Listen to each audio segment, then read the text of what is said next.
TV Batuíra Portugal, para lá do amanhã. Então, boa tarde a todos.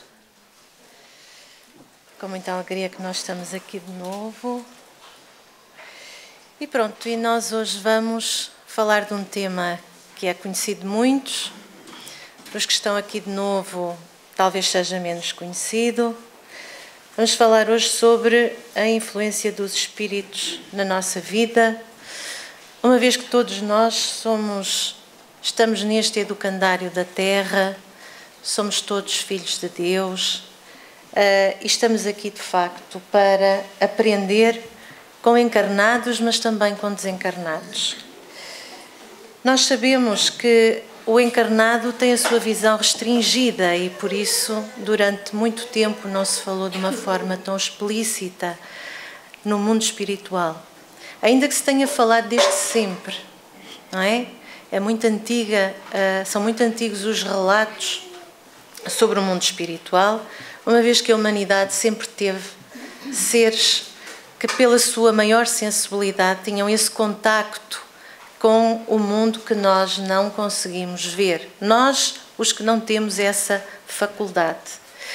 Para quem está aqui pela primeira vez, também gostaria de dizer como é que a doutrina, porque é que dizemos espírito e para quem nos dirigimos? Dirigimos-nos aos desencarnados.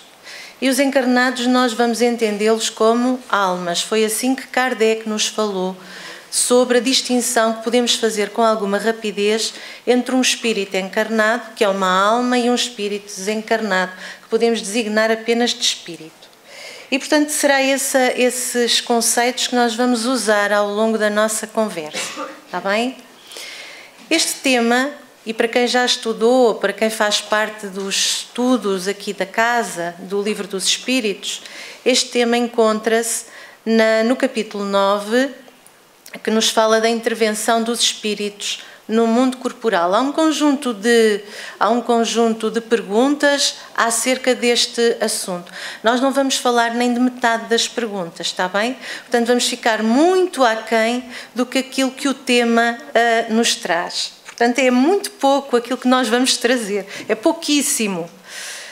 Ora, no Livro dos Espíritos, e agora em vez de irmos ao princípio, vamos logo ao fim, não é? No Livro dos Espíritos, na conclusão, no ponto 7, Kardec vai-nos trazer algumas considerações. Mas eu gostava também de lembrar que Kardec publicou a primeira publicação do Livro dos Espíritos em 1857 e que todo o trabalho que ele fez com médiuns, porque ele não era médium ostensivo, ele era médium intuitivo. Como a maior parte de nós é, não é? A maior parte de nós é intuitivo, tem intuições de vez em quando e, portanto, Kardec funcionava da mesma maneira. Ele sistematizou um conjunto de perguntas que ultrapassou as 1000.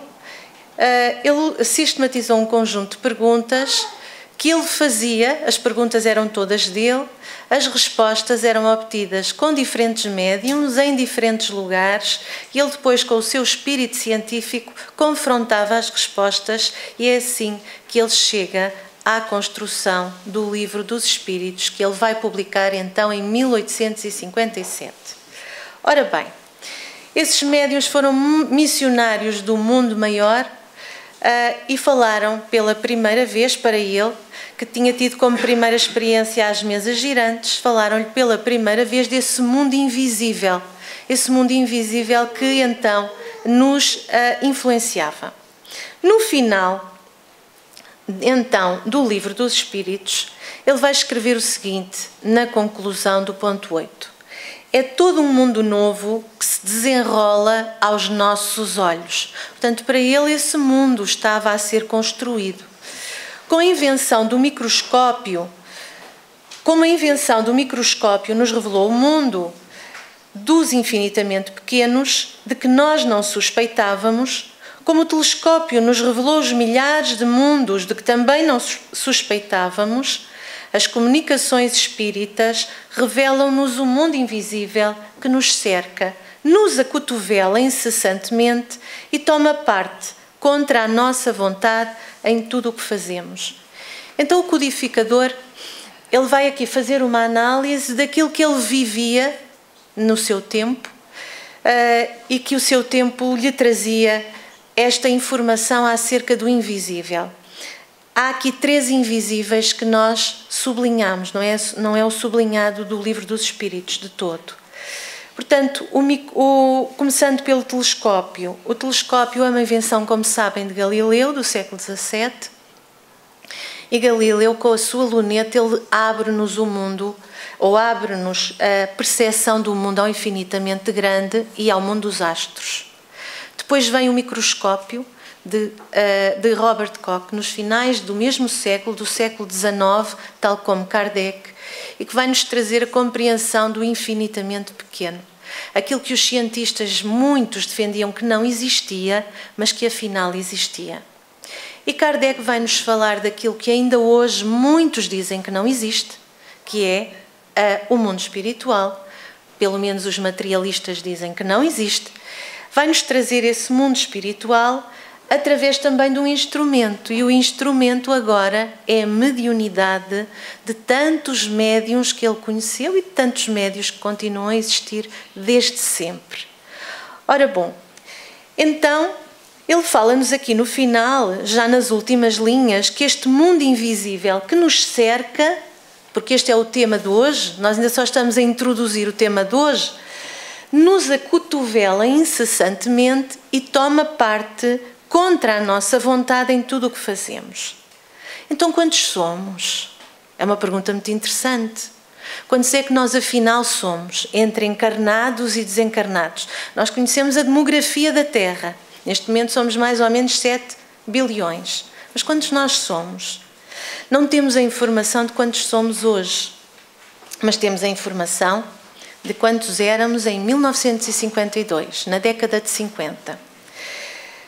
Por Chico Xavier, Emmanuel vai nos informar do seguinte: a Terra, nas linhas da atividade carnal, é uma universidade. Até aqui nós sabemos.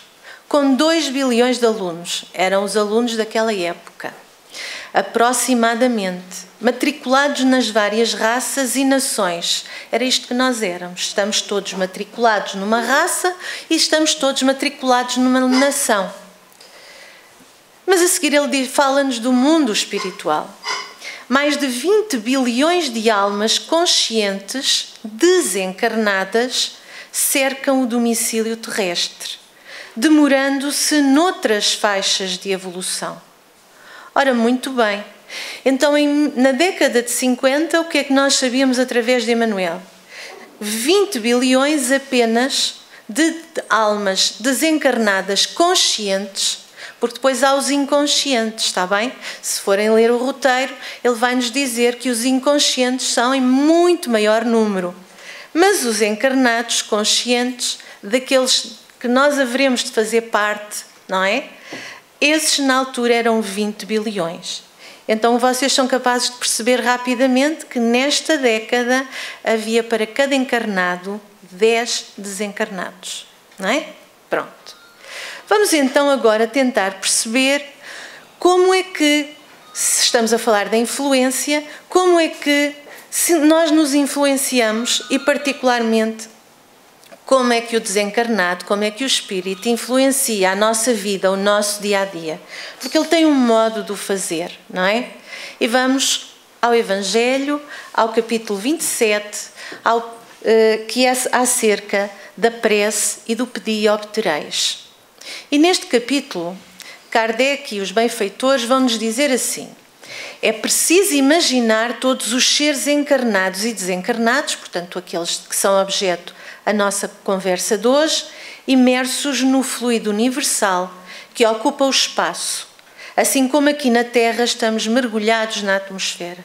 Então, apesar de nós não vermos o que está à nossa volta, porque nós não vemos o oxigênio aqui no ar, mas ele está cá, não vemos o dióxido de carbono, mas ele também está cá, não é? Para além de tudo isso, nós estamos imersos nesse fluido universal que ocupa o espaço. E esse fluido recebe o impulso da nossa vontade, de cada um de nós que aqui está. E é o veículo do nosso pensamento. Todos nós estamos a pensar alguma coisa. E o fluido está a ser, então, esse veículo do nosso pensamento. Como o ar é o veículo do som, com a diferença de que as vibrações do ar são circunscritas e as do fluido universal estendem-se ao infinito. Então o que acontece é que todo o nosso pensamento, que é vontade, que é uma força eletromagnética, que se propaga no fluido cósmico universal, ele pode atingir todos os lugares da Terra e do universo, como nos vão dizer a seguir os benfeitores.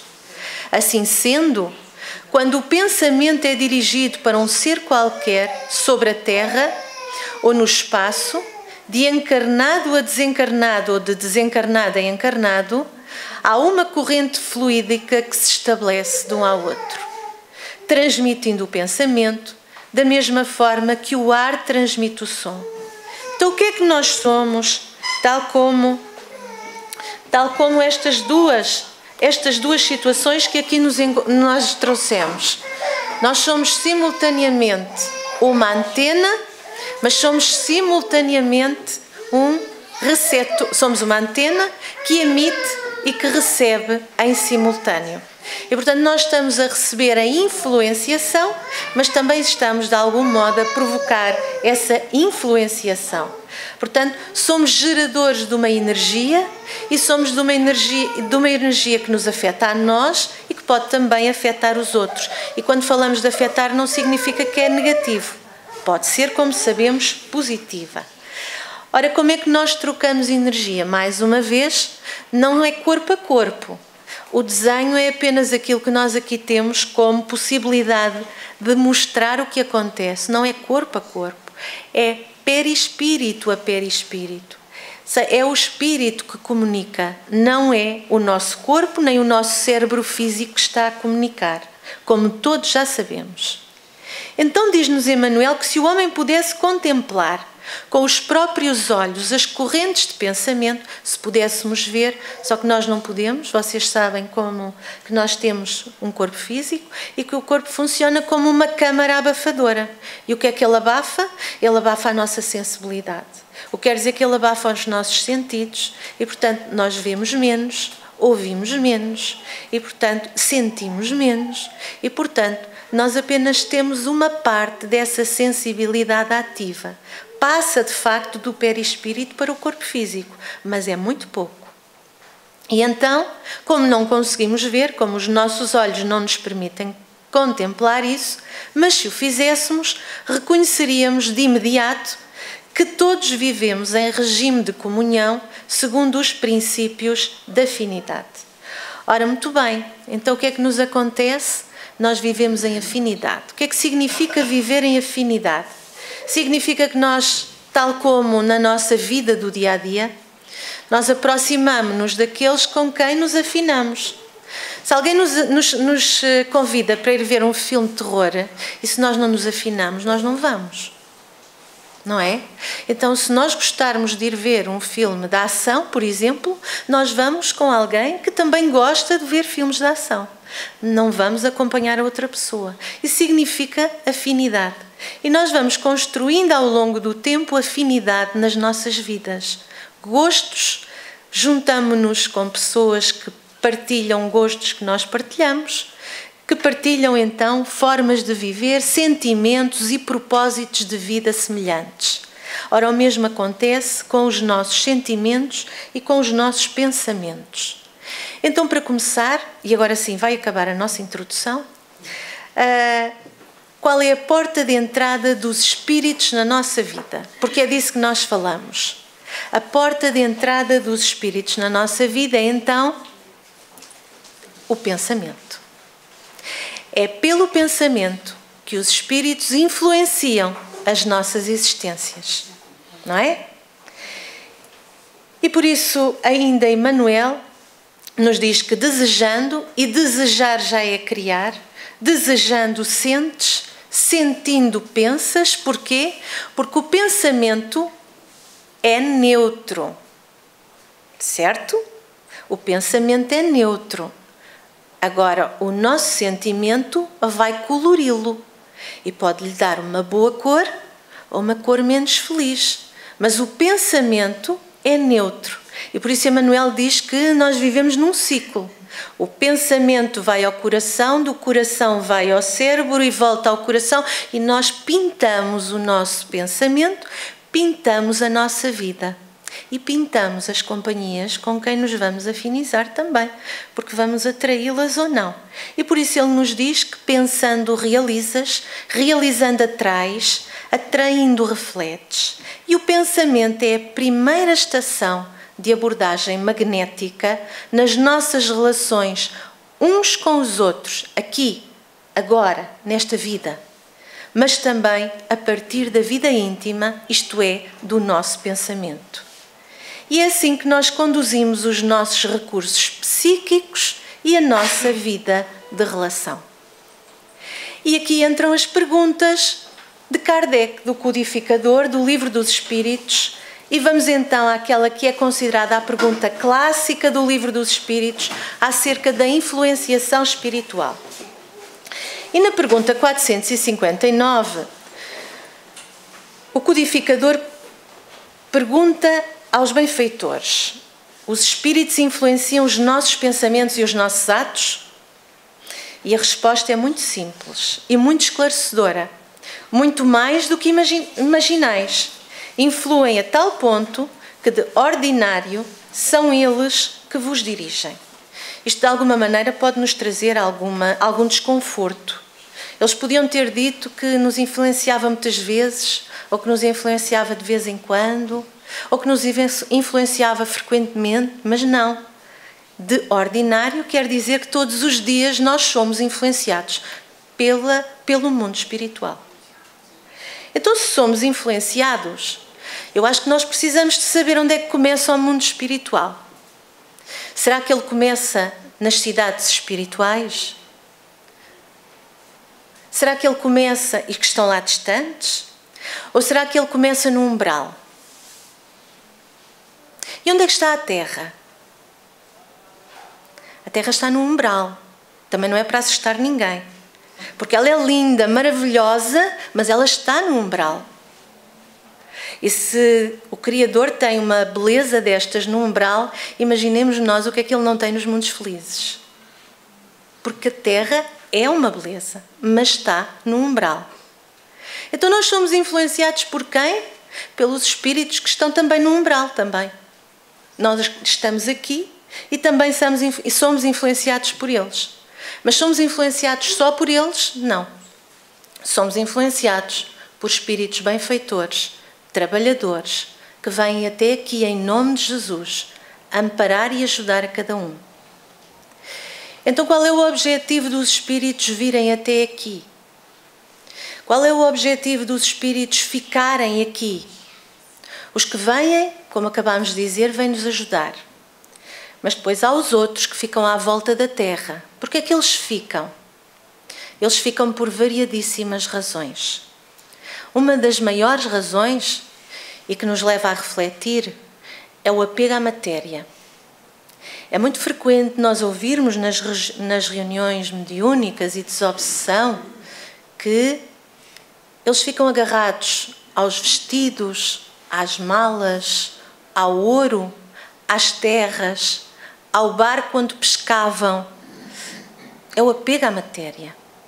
O apego à matéria é um dos principais motivos para ficar aqui, neste plano, quando se deveria, de facto, ascender no sentido de ir para outros lugares, continuar a aprender.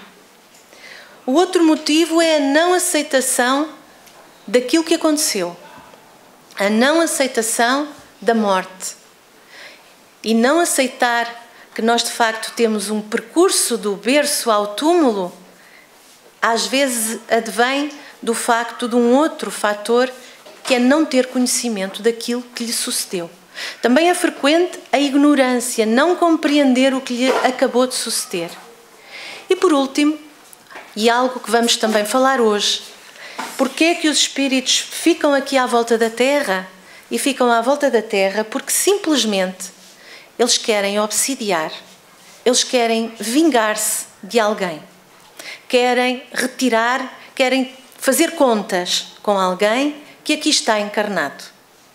Ora bom, então vamos continuar, e porque vamos de facto fazer algum caminho com algumas perguntas muito poucas do Livro dos Espíritos, se os espíritos ficam aqui na Terra, ou aqui à volta da Terra, eles podem de facto conhecer os nossos mais secretos pensamentos? Eles podem ver aquilo que nós não queremos mostrar a ninguém e que agora conseguimos? Não é? Frequentemente eles conhecem o que desejarias esconder de vós mesmos. Porque nós às vezes queremos mesmo esconder de nós, não queremos ver aquilo que se passa connosco. E não queremos ver exatamente porque nós não gostamos, não é? Nós não gostamos. Nem atos, nem pensamentos lhe podem ser dissimulados. E porquê que não podem ser dissimulados? Porque todos nós sabemos que o nosso perispírito emite vibrações. E tem uma aura à nossa volta, não é? Há uma aura à nossa volta que a doutora Marlene dizia que era o nosso cartão de visita. Não sei se já leram, mas ela falava-nos muito desse aspecto. Aura é o nosso cartão de visita. Emmanuel diz-nos que o pensamento é o nosso cartão de visita. Porquê? Porque tudo o que nós pensamos é plasmado na aura. E o que é que esses espíritos veem? Eles veem a nossa aura e eles sabem o que é que nós pensamos e o que é que nós sentimos. Eles têm vantagem sobre nós. E ficamos vulneráveis. Ficamos vulneráveis a quem? Porque também não nos interessa ficar vulneráveis. Por isso é que nós escolhemos a quem é que nós contamos os nossos segredos. Se for ao amigo, tudo bem. Ao inimigo nós não contamos os segredos. A quem ficamos vulneráveis? Quem são esses espíritos que sabem aquilo que nós às vezes nem queremos saber? Ora, Kardec pergunta então o que pensam de nós os espíritos que nos cercam e nos observam. Eles veem o que é que eles pensam? Depende. Os espíritos brincalhões, e aqui Kardec está-nos a falar da escala dos espíritos, os espíritos brincalhões riem dos pequenos aborrecimentos que vos causam e zombam das vossas impaciências. E os espíritos sérios deploram os vossos defeitos e tentam ajudar-vos. Então estão aqui duas das várias escalas que estão também no Livro dos Espíritos, que são os espíritos brincalhões e os espíritos sérios. Os espíritos brincalhões são espíritos imperfeitos e nós não somos apenas visitados por brincalhões, se fôssemos era uma maravilha. Os espíritos brincalhões, então, eles riem e vão brincar com aquilo que nos acontece, e os espíritos sérios vão então ficar tristes por aquilo que nos acontece e por os erros que nós vamos repetindo. Essa é que é a questão. Então nós temos aqui uma questão muito importante com esta resposta, que há espíritos com qualidades morais diferentes. E se os espíritos têm qualidades morais diferentes, a quem é que nós estamos sujeitos? A espíritos com qualidades morais diferentes, que nos vão tratar de modo diferente. Bom, se eles nos vão tratar de modo diferente, nós temos que fazer qualquer coisa. E o que é que Kardec se lembrou de perguntar? Bom, se nós somos influenciados, o melhor é nós percebermos quais são os pensamentos que são nossos e quais são os que não são. E aí ele vai perguntar, na pergunta 461, como distinguir os pensamentos que nos são próprios daqueles que nos são sugeridos. É importante que nós saibamos fazê-lo. Eu não sei fazer sempre. E quando sei é assim. Ora bom, diz-nos então Kardec, quando um pensamento é sugerido, é como uma voz que vos fala. Os pensamentos próprios são, em geral, os do primeiro impulso. Mas Kardec deve ter pensado, e o do primeiro impulso será sempre benévolo? Será sempre bom? Dizem algumas vezes, perguntou, que o primeiro impulso é sempre bom. Isso é exato? Não esqueçamos que Kardec era um cientista. E os benfeitores vão lhe dizer que ele pode ser bom ou mau, conforme a natureza do espírito encarnado. E aqui está a voltar a responsabilidade para quem? Para nós. O pensamento que vem até a nós através da intuição depende de nós próprios, depende da nossa natureza de espírito encarnado. É sempre bom naquele que escuta as boas inspirações. Então isso depende de quê? Depende da proteção espiritual que nós somos capazes de construir em nós próprios. Nós vamos trazer, como dissemos, não conseguimos trazer todas aquelas questões do Livro dos Espíritos e falar de toda a influenciação que temos ao longo de 24 horas e de todos os aspectos.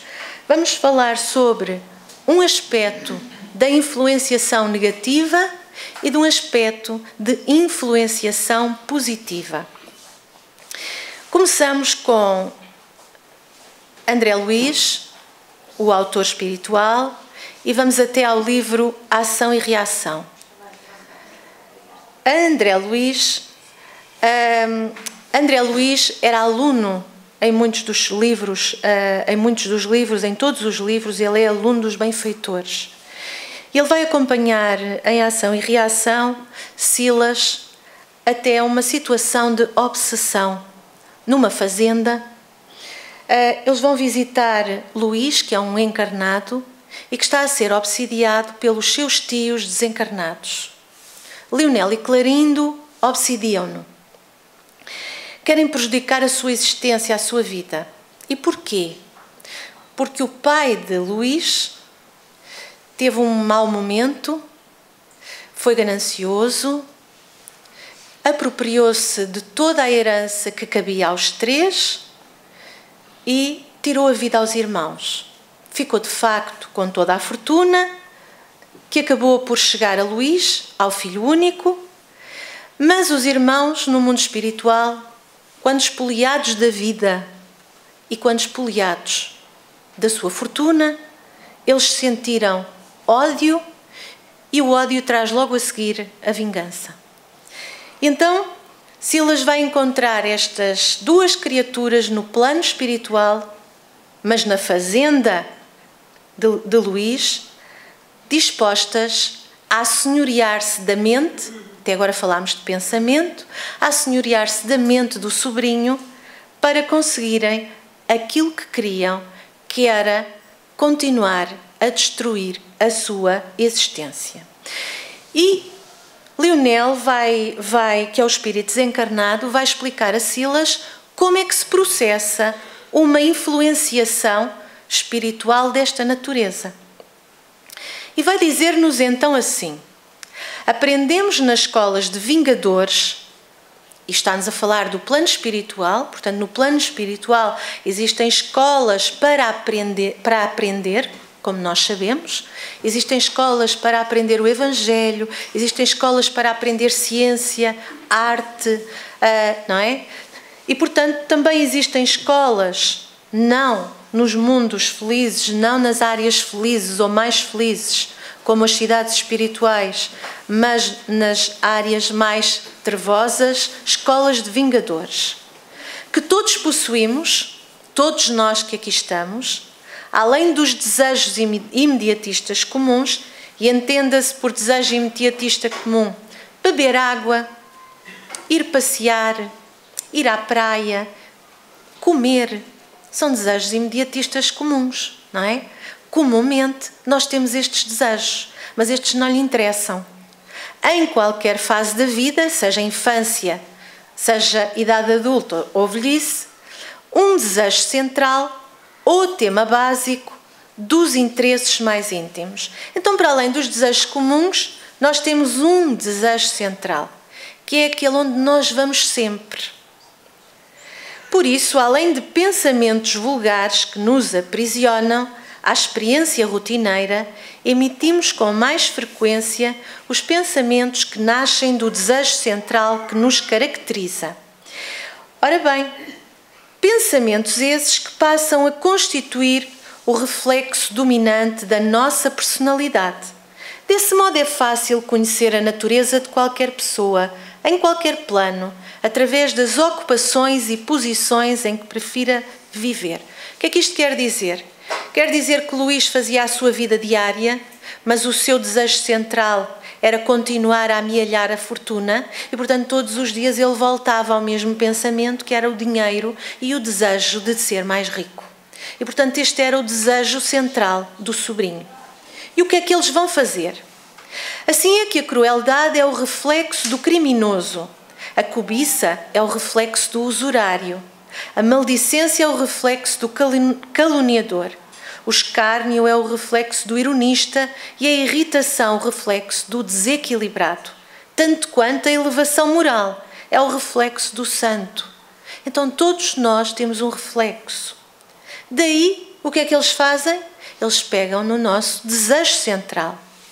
E por isso conhecido o reflexo da criatura, neste caso do Luís, que era o amor ao dinheiro, que nos propomos retificar ou punir. Reparem bem que eles têm ideais de retificação ou de punição, quando a justiça é divina.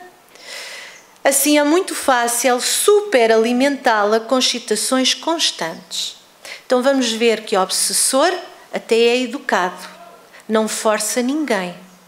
O que é que ele faz? Ele pega no que está dentro de nós. Quem lhe abre a porta somos nós. E o que é que ele faz? Superalimenta aquilo que nós já temos dentro de nós.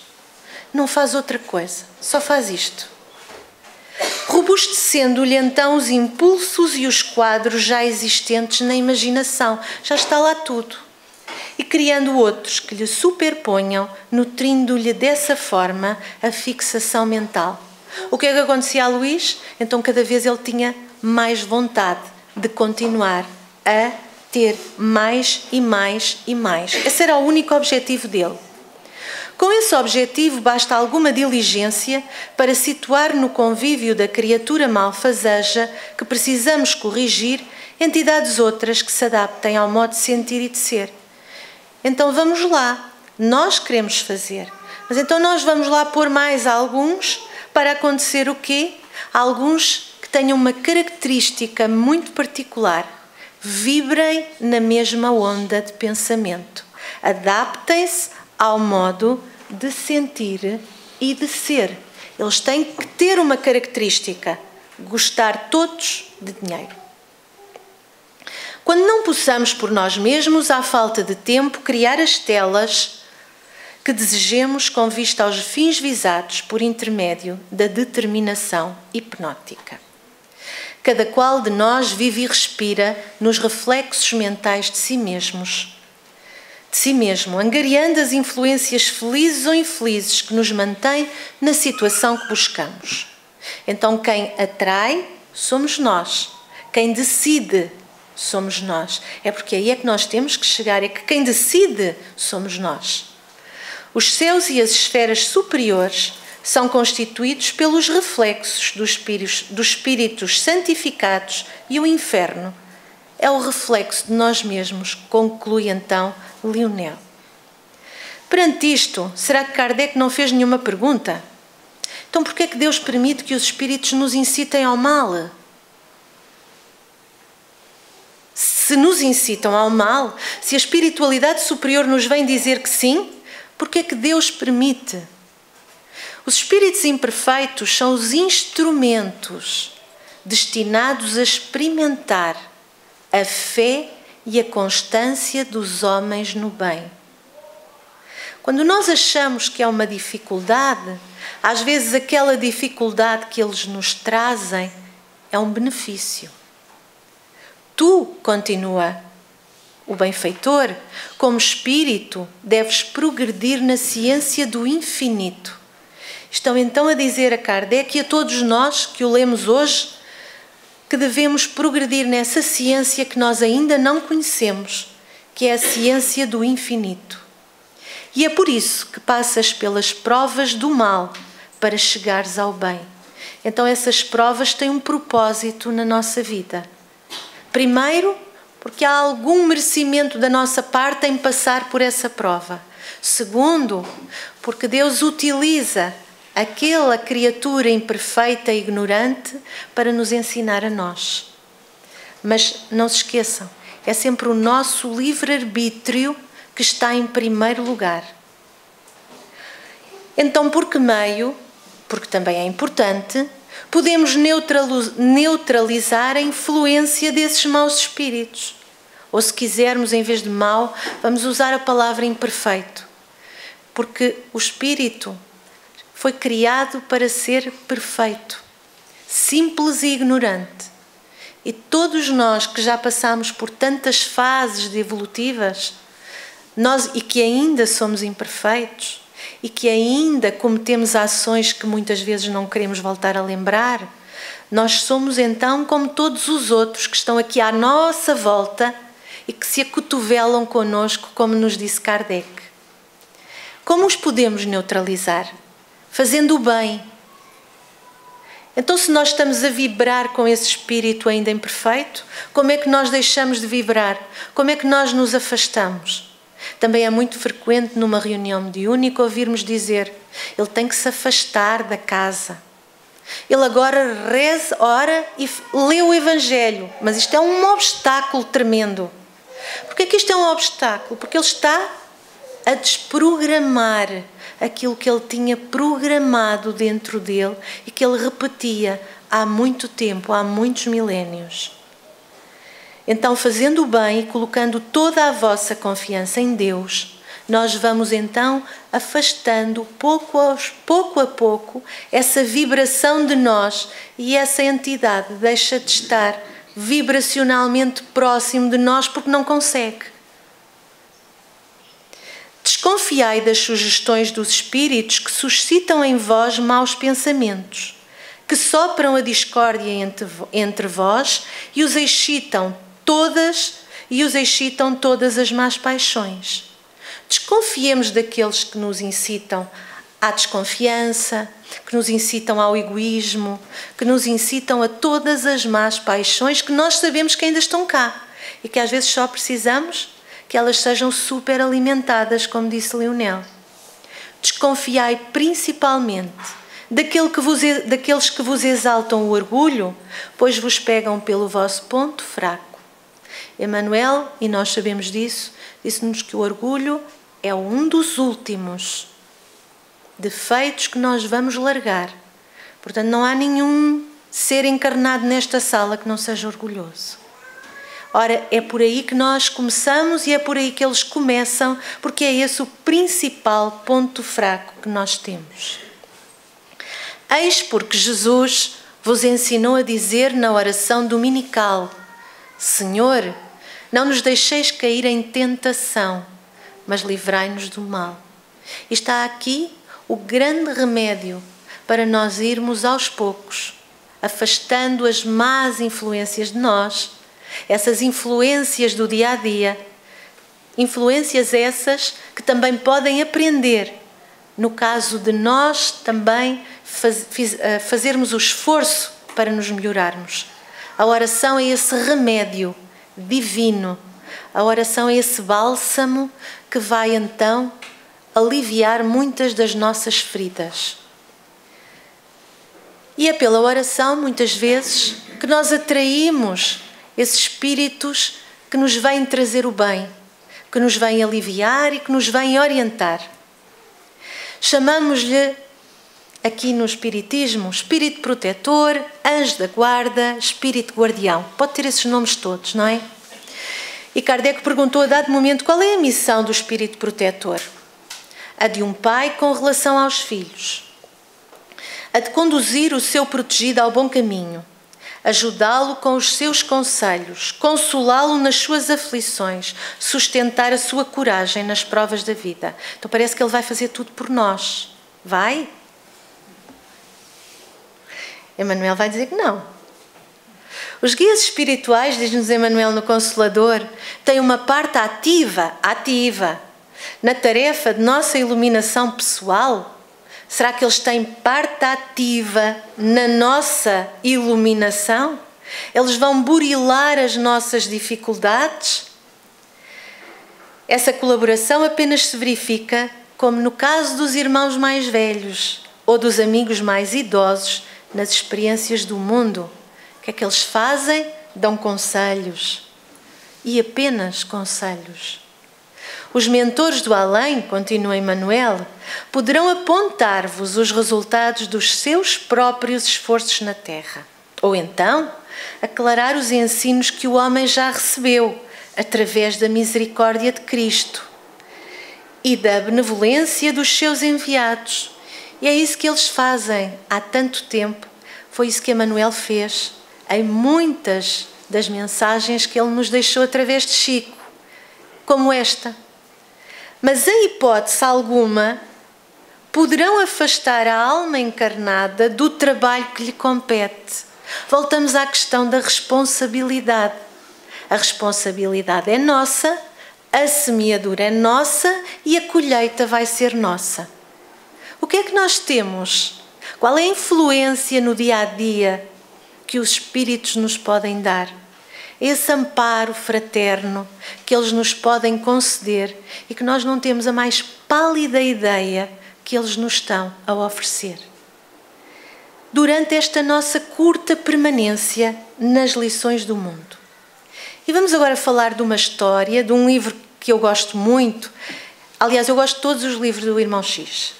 Pontos e Contos é o livro que nós trazemos, é um conto acerca da proteção espiritual, mas a que o Irmão X chama proteção educativa. É uma história de uma família que tem 4 filhos, que tem 2 benfeitores, e ela começa exatamente na casa da família encarnada com essas 2 entidades, o Ezequiel. O Ezequiel é um emissário do plano superior e o António, que é então o espírito amigo que está com a família, portanto é um espírito amigo de toda a família e que está ali para os ajudar. Não é por acaso que ele está ali exatamente porque aqueles espíritos todos, encarnados e desencarnados, eles têm elos de simpatia e de amizade milenar. E Ezequiel vai saber, Ezequiel que está num plano superior, vai saber o que acontece com os seus tutelados. Os seus tutelados são 2, o casal, Malvina e João. E ele vai perguntar então a António, como seguem os nossos tutelados? Compreendem agora a proteção divina? Esta é a nossa dificuldade, é a dificuldade de Malvina e de João. Compreendem eles a proteção que estão a receber? Sabe você que muito devo a Malvina e a João, em face das minhas duras tarefas no pretérito. Tive a felicidade de adiantar-me na senda evolutiva. No entanto, não me seria possível esquecê-lo. Então eles estiveram todos juntos, caminharam juntos, mas Ezequiel avançou mais rápido.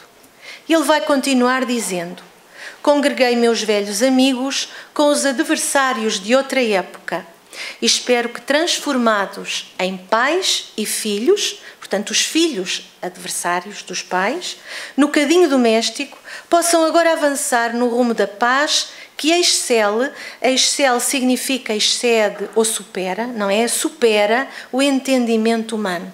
Também estamos aqui para isso, para avançarmos no rumo da paz, para percebermos essa paz que nos é entregue e muitas vezes através dessa proteção divina. A gratidão não olvida os bens recebidos. E vai continuar. Malvina comporta-se bem na luta redentora? Parece que está a falar de uma criança, não é? Vamos buscar uma criança a uma festa e perguntamos assim, então ele portou-se bem? O interpelado mostrou sinais de amargura no semblante abatido e respondeu: não tem sabido enfrentar a facilidade e a abundância. Que faz-me lembrar nós todos, que às vezes temos tanto e que muitas vezes não sabemos enfrentar essa facilidade que a vida nos dá e essa abundância. E vive aflita sem causa e insatisfeita sem motivo. Com tantos recursos que lhe são conferidos? Pergunta Ezequiel. E António diz que infelizmente assim é. E vai perguntando se ela tem alguma doença atormentando a família. Mas não há nenhuma doença grave. Há sim, como diz, sabemos o corpo ocupado pela doente. Segundo sabemos, o corpo ocupado pela doente não pode acomodar-se com a saúde perfeita. Porque é normal, porque é da lei, porque precisa da dor e da doença para aprender. Mas no círculo de minhas possibilidades, esforço-me quanto possível para que Malvina, João e os filhos estejam equilibrados. E aqui começa a dimensão daquele amparo. Nunca se levantam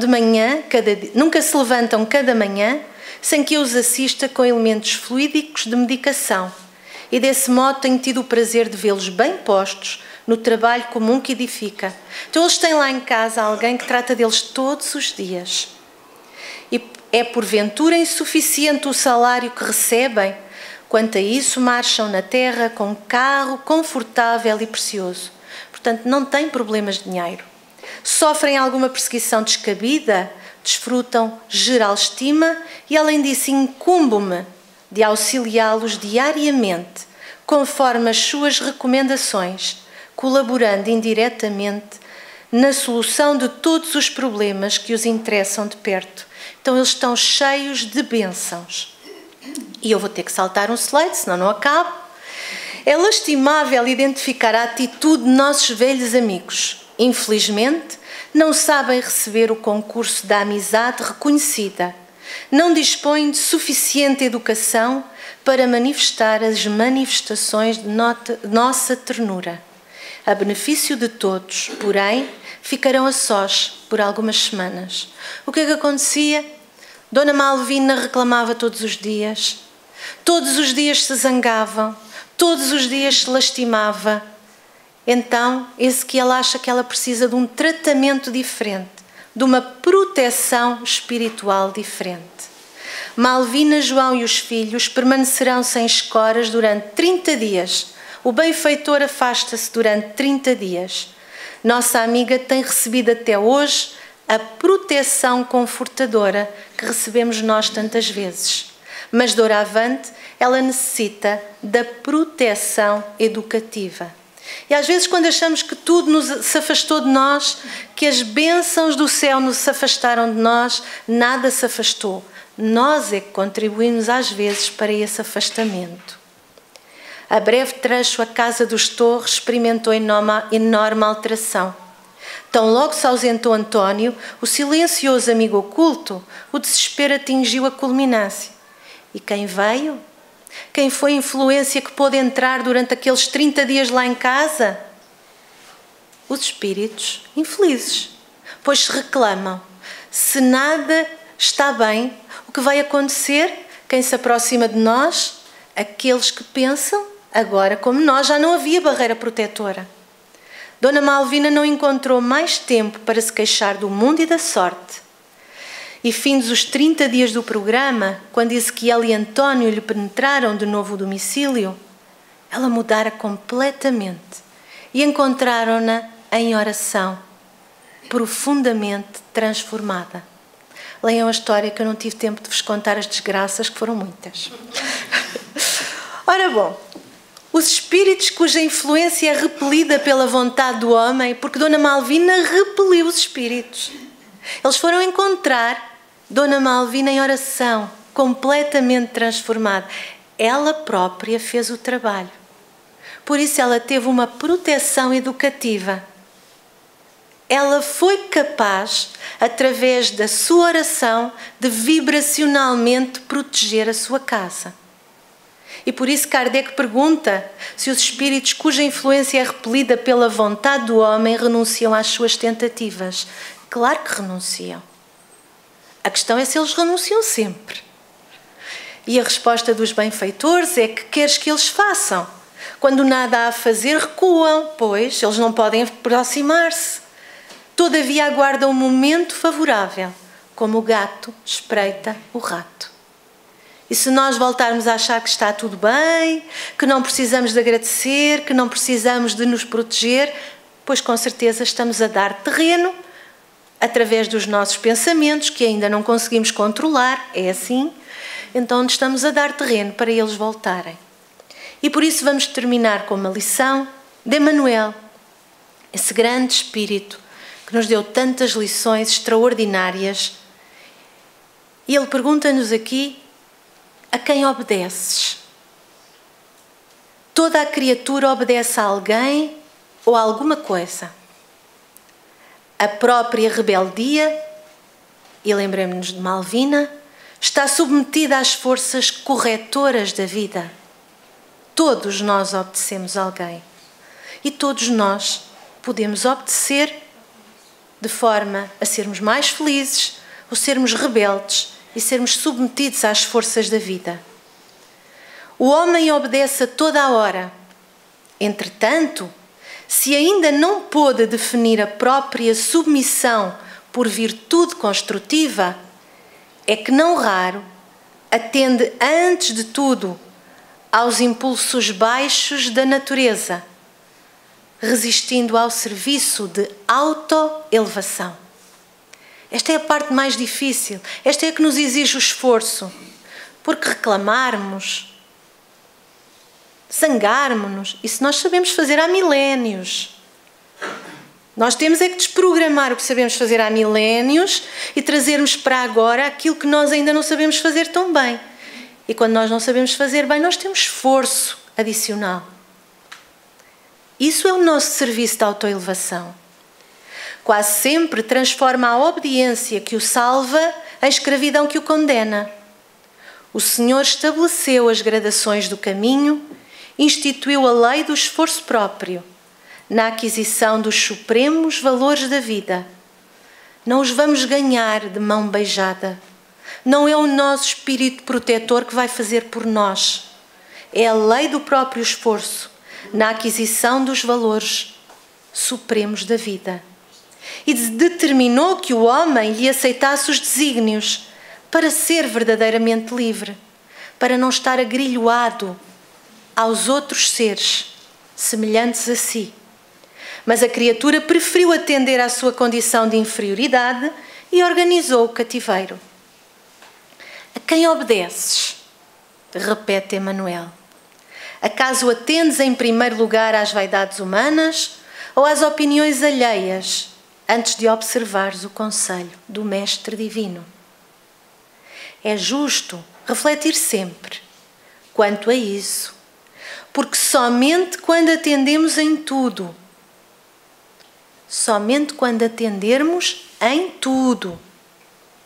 aos ensinamentos vivos de Jesus, é que poderemos quebrar a escravidão do mundo em favor da libertação eterna. E até lá vamos continuar, vamos superar as nossas dificuldades, que são muitas, e vamos esforçar-nos para continuar com aquele que é o caminho, a verdade e a vida. E muito obrigada por me ouvirem. Um bom sábado, um bom resto de sábado e um bom domingo.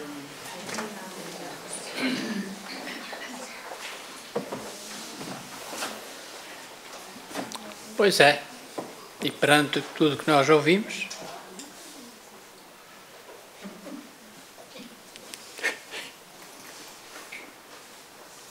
falou em responsabilidade. Eu estava ali pensando, reparem bem, todos nós que aqui estamos assumimos responsabilidade porque hoje já ouvimos e já sabemos. E não adianta lá do outro lado da vida a gente dizer, eu não sabia. Não, não.